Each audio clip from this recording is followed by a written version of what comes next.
జరిగిందివో ప్రమాదం ఏముంది నీ ప్రమేయం, దేహానికైన గాయం ఏ మందుతోను మాయం.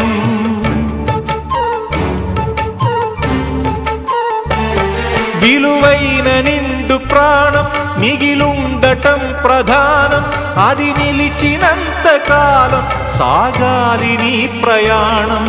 స్త్రీల తనువులోనే శీలమున్నదంటే పురుష స్పర్శతోనే తొలగిపోవునంటే, ఇల్లాళ దేహాలలో శీలమే ఉండదనా, భర్తన్న వాడెవడు పురుషుడే కాదు అనా. శీలం అంటే గుణం అనే అర్థం.